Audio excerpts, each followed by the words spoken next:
Chapter 2 acid basis and salt. अभी तक हमने पढ़ा है अलग अलग एसिड और बेसिस के बारे में। अब इस वीडियो में हम पढ़ेंगे जो एसिड्स हैं एंड बेसिस हैं।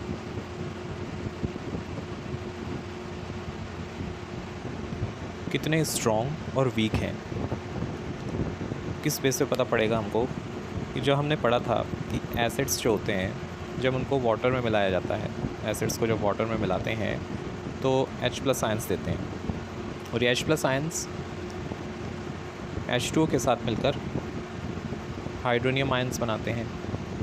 इसी तरह बेसिस भी जो होते हैं, बेसिस क्या करते हैं, इन्हें जब पानी में डाला जाता है, सॉल्यूशन बनाया जाता है तो ये देते हैं हाइड्रोक्साइड आयंस, OH- आयंस ये देते हैं, रिलीज़ करते हैं। अब इसी बेस पर आगे बढ़ते हैं कि एसिड्स पढ़ेंगे हम दो तरह के, आयनाइजेशन के आधार पर कितना आयनाइजेशन होता है इनका, कितना H+ दे रहे हैं, कितनी अमाउंट में H+ दे रहे हैं, कितनी अमाउंट में बेसिस OH- आयंस दे रहे हैं।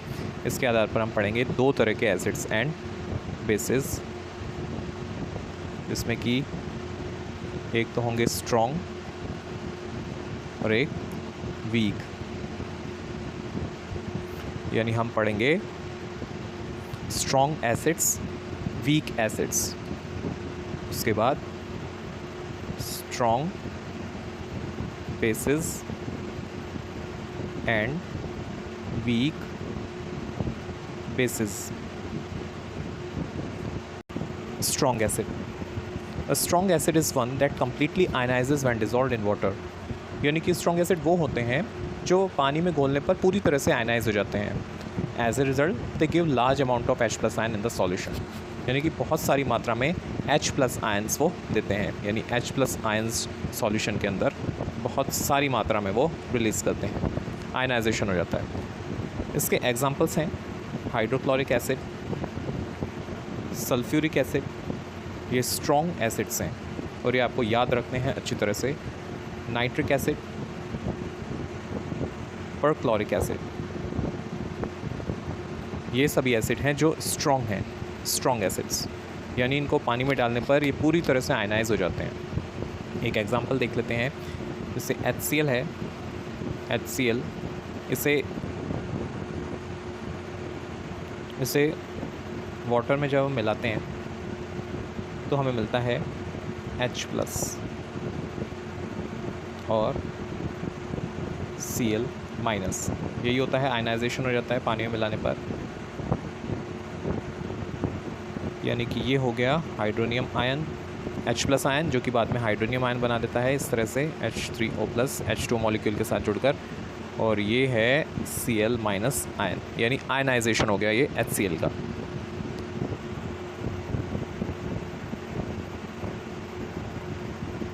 नेक्स्ट एग्जांपल HNO3, ये है नाइट्रिक एसिड।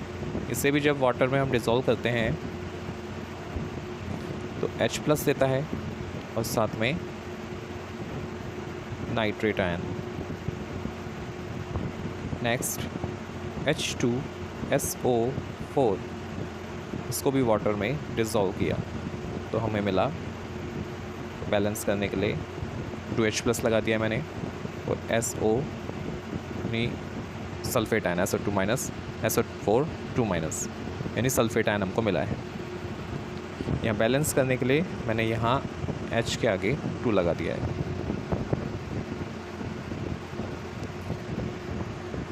आगे है the solutions of strong acid in water are highly conductive due to high concentration of hydrogen ions. ये तो आपने पढ़ा था कि जो पानी होता है, पानी में जब एसिड डाले जाते हैं तो उसमें क्या होता है, H+ आयंस मिलते हैं। और H+ आयंस क्या करते हैं, इलेक्ट्रिसिटी का कंडक्शन करवाते हैं। इलेक्ट्रिसिटी का कंडक्शन जो होता है किसी भी सॉल्यूशन में, जो सॉल्यूशन है हाईली कंडक्टिव, किसकी वजह से होता है, इन H+ आयंस की वजह से। तो H+ आयंस जितने ज़्यादा अमाउंट में होंगे किसी भी सॉल्यूशन में, उतना ही हाईली कंडक्टिव सॉल्यूशन बनेगा। आगे बढ़ते हैं। A week acid is an acid that dissociates incompletely।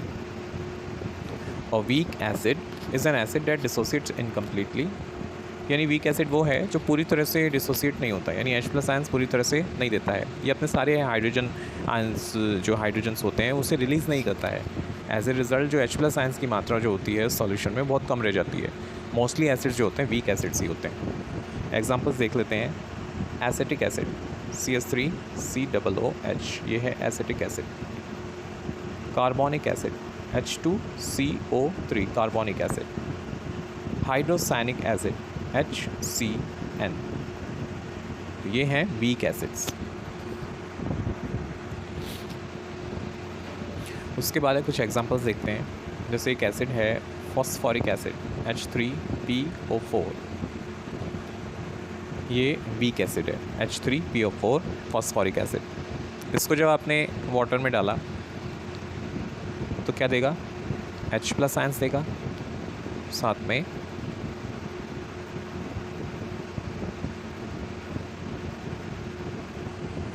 Phosphate ion देगा। ये यहाँ इसको बैलेंस करने के लिए मैं यहाँ 3 लगा देता हूँ।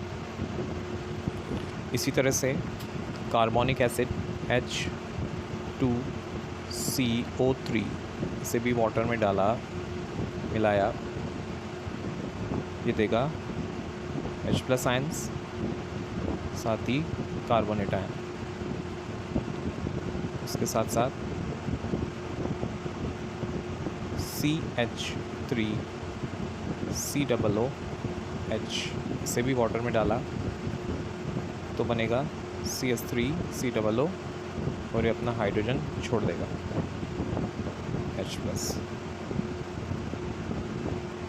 वीक एसिड्स जो होते हैं पुअर कंडक्टर होते हैं इलेक्ट्रिसिटी के, क्योंकि आपको पहले ही बता दिया था जितने ज़्यादा आयंस होंगे, एसिड जितने ज़्यादा अपने हाइड्रोजन आयंस छोड़ेगा, रिलीज़ करेगा, आयनाइजेशन जितना ज़्यादा होगा उतनी ही हाईली कंडक्टिविटी होगी सॉल्यूशन की।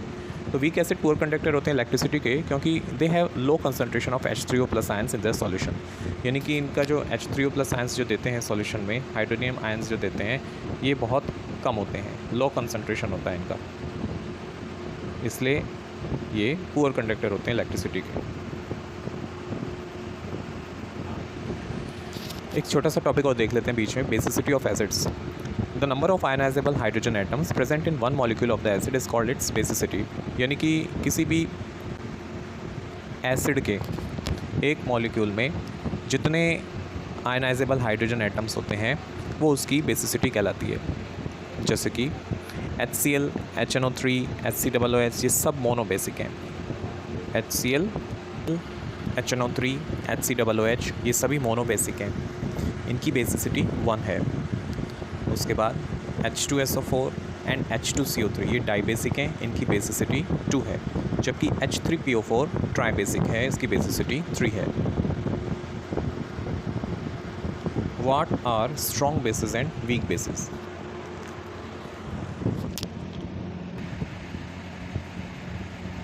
A strong base is one that completely ionizes in its solution.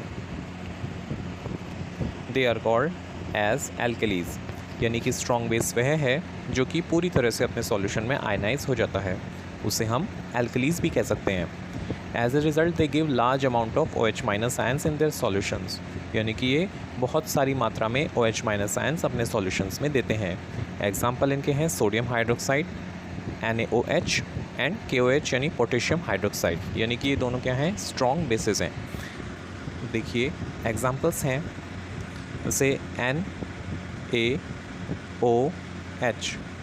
इसे वाटर में हम मिलाएंगे तो रिज़ल्ट हमको मिलेगा क्या, Na plus and OH minus ions, ये आयनाइजेशन होगा, जिसमें कि हमें क्या मिलेंगे, बहुत सारे OH माइनस आयंस ये रिलीज़ करेगा अपने सॉल्यूशन में।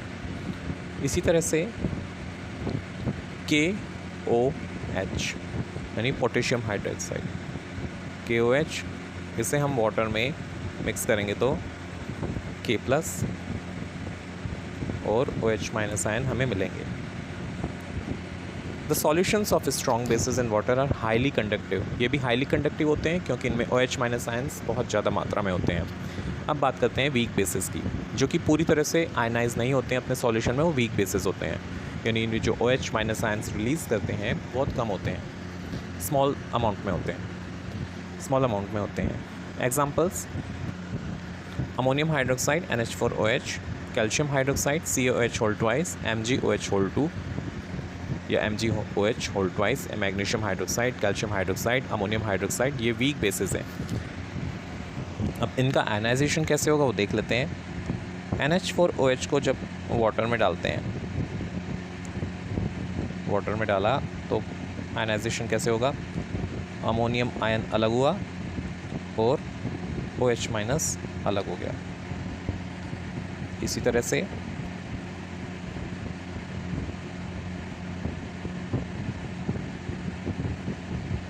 इसे वाटर में डालेंगे,